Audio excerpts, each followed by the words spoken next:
Comment parler de manga sans évoquer Eiichiro Oda, l'homme qui a su créer une œuvre titanesque encore en cours aujourd'hui?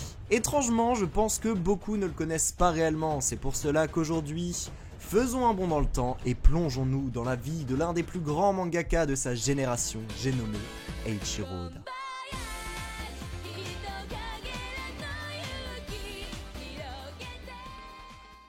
Né le 1er janvier 1975 dans la préfecture de Kumamoto au sud du Japon, Oda est comme de nombreux jeunes japonais, se passionne très vite pour le manga.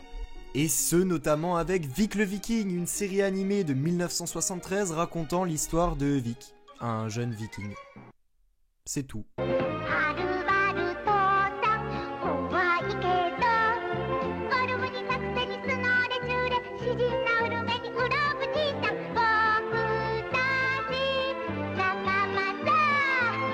Cette œuvre l'a vraiment marqué parce que c'est à l'âge de 4 ans qu'il prendra la décision de devenir mangaka.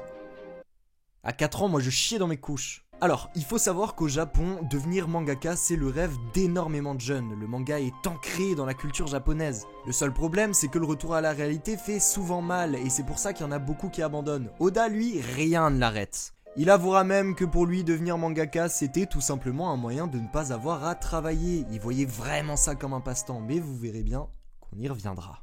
Et justement, en parlant de mangaka.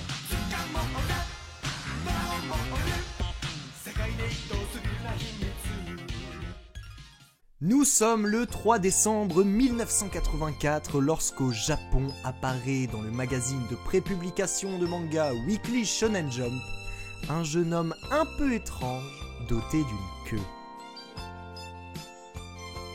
Ce jeune homme est tout simplement le protagoniste du manga Dragon Ball. Et son créateur est un certain Akira Toriyama, qui commence déjà à se faire un nom dans le manga, notamment grâce à sa création Dr. Slump. Mais c'est quoi ça encore? 18 tomes, 243 épisodes et 4 films, et tout ça en seulement 4 ans.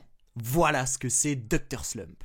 Évidemment, lorsque Dragon Ball apparaît au grand public, ça marche. Ça marche si bien que ce petit Eiichiro Oda, alors âgé de 11 ans, devient complètement fan. Et ça marche si bien que Dragon Ball posera les bases même du manga Neketsu. Oda se rappellera même que pendant l'arc Freezer de Dragon Ball, lorsque Krillin meurt, c'est toute son école qui est complètement choquée. Un manga aussi joyeux et une mort aussi atroce. C'est incroyable. Et je viens peut-être de vous spoil. Tant pis. À ce moment-là, Dragon Ball, c'était plus un manga. C'était un phénomène, un monument de la culture pop.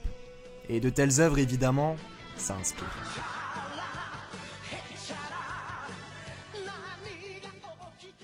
Faisons un bond de 8 ans, 1992. Oda a donc 17 ans et vous vous en doutez bien, hein, comme beaucoup de jeunes de son âge, son rêve de devenir mangaka, il est loin, loin derrière lui. Pas du tout. Et pour tout vous dire, cette année sera même cruciale pour lui car ça y est, c'est le moment de se lancer et de réaliser son rêve. Voici Wanted. Alors Wanted est ce qu'on appelle un one-shot, c'est-à-dire un manga qui est très court, c'est à peu près moins d'un tome. Il créera ce one-shot pour le 44e prix Tezuka, un prix décerné par la Shueisha d'1 million d'yens. De quoi bien commencer sa carrière de mangaka, on va pas se mentir. Ce qui est assez drôle, c'est qu'Oda avouera d'ailleurs que 3 jours avant la date limite d'envoi, il lui restait encore 7 pages à faire. Et que pendant ces 3 jours, il subira un accident de voiture. Et devinez quoi? Son seul souci au moment de l'accident, c'est que s'il meurt, il ne pourra pas rendre les cassettes qu'il a empruntées au vidéoclub. Alors premièrement, je pense que plus personne ne sait ce qu'est un vidéoclub, et deuxièmement, vous allez me dire que l'un des mangaka les plus célèbres de tous les temps, son seul souci au moment de mourir, c'est des putains de cassettes? Reprenons notre sérieux et notre calme. On est en 94 et Oda se casse des études, c'est ciao, finito les études. Il va d'ailleurs devenir assistant pour le manga Kenshin le Vagabond et au vu des polémiques qui englobent son mangaka, je n'en parlerai tout simplement pas dans cette vidéo. Et pendant ce temps, tapis dans l'ombre, ce bon vieux Eiichiro Oda, alors âgé de 19 ans, travaille sur un one-shot nommé Monster, mais aussi sur Romance Down, qui sera publié en 96 dans le Summer Special. C'est seulement quelques mois plus tard que ça y est, Oda l'a fait, se faire publier dans le Weekly Shonen Jump. Vous savez, c'est ce petit magazine qui a notamment fait connaître au Japon tout entier un certain Dragon Ball. Rien que ça. Littéralement le rêve de tout créateur de shonen. Alors qu'est-ce que Romance Down ? Bien comme dit précédemment, c'est un one-shot qui raconte l'histoire d'un certain jeune homme nommé Monkey D. Luffy. Il maîtrise des capacités élastiques et son rêve est de devenir un grand pirate. Ça vous dit quelque chose ?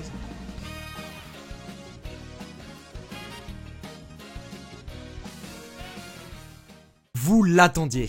Et c'est peut-être aussi pour cela que vous avez cliqué sur cette vidéo. Alors prenez vos affaires et montez avec moi. Cap vers East Blue. On est en 97 et au vu du succès de son one-shot Romance Down, Oda prend la décision de ne pas créer un one-shot mais un manga. Un vrai. C'est le 22 juillet 1997 que sortira dans le Weekly Shonen Jump Romance Down à l'aube d'une grande aventure. 53 pages. Donc bien plus long que tous les one-shots qu'il a déjà fait, et ce pour un chapitre. Et qui dit chapitre évidemment dit une suite. Les lecteurs découvrent dès la première page un certain Gold Roger, le roi des pirates. Mon trésor ? Je vous le laisse si vous le voulez. Trouvez-le. Je l'ai caché quelque part dans ce monde. Le monde ne le sait pas encore, et Oda encore moins. Mais ce Gold Roger vient de poser les bases mêmes d'une aventure intergénérationnelle. Voici One Piece.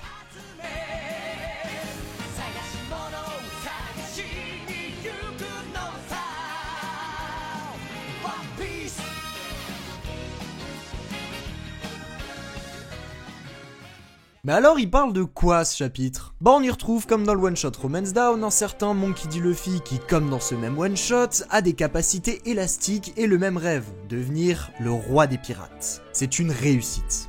Et cette réussite, elle poussera Oda à peaufiner son œuvre jusqu'à aujourd'hui. Mais une telle œuvre équivaut souvent à des sacrifices. Et ça Oda n'en avait pas conscience.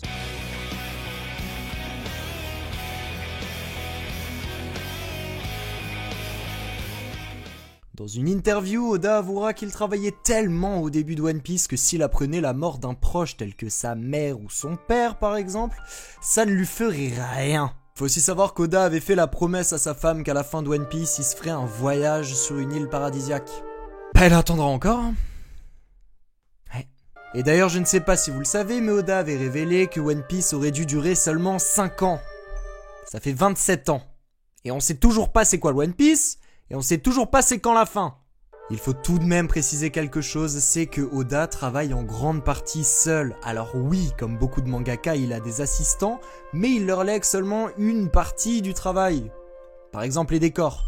Et le problème c'est que tout ça a des répercussions, des grosses. Pour vous mettre dans le contexte, Oda a dévoilé qu'il ne dormait approximativement que 3 heures par nuit, et évidemment un tel rythme de travail avec si peu de sommeil, bah ça empiète énormément sur sa santé. Et tout ça, ça a forcément dû pousser Oda à faire des courtes pauses, et à l'heure où je vous parle, il vient de finir une pause de 3 semaines. Je peux vous assurer que 3 semaines de pause pour un manga, ça reste assez court. Le max qu'il ait fait, c'est 2 mois à peu près, et c'était après l'arc Marineford. Et malgré tout ça, bah, il a jamais réellement pu prendre de grandes pauses, et c'est normal, la Shueisha et le Shonen Jump le savent très bien, une œuvre comme One Piece, ça marche, et il faut la faire perdurer. Il faut surtout pas qu'elle soit en pause. Jamais Oda ne prend pas de pause, par pitié, tu nous ferais perdre de l'argent. Et finalement, One Piece a eu un tel succès pour que Oda en arrive à là.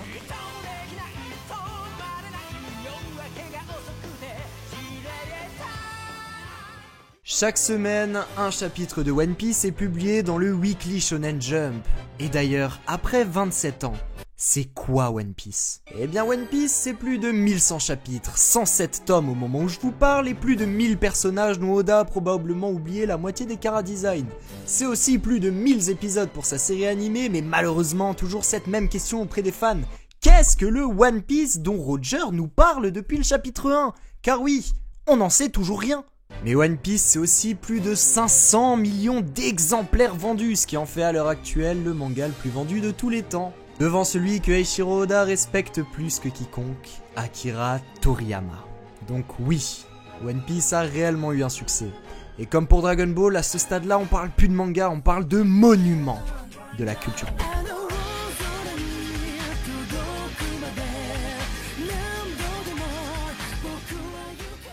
Au fil des années, Oda a su se hisser au sommet du manga, obtenant même le respect de son modèle Akira Toriyama.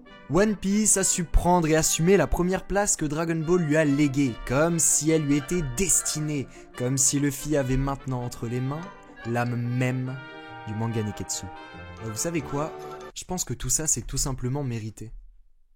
Mettre sa vie en péril pour créer l'une des plus grandes œuvres de tous les temps. Est-ce que ce serait pas finalement ça le choix qu'Oda a fait inconsciemment pour sa vie ? Lui qui évidemment avait fondé son rêve de devenir mangaka sur le fait qu'il n'estimait que ce n'était pas un travail, mais un passe-temps.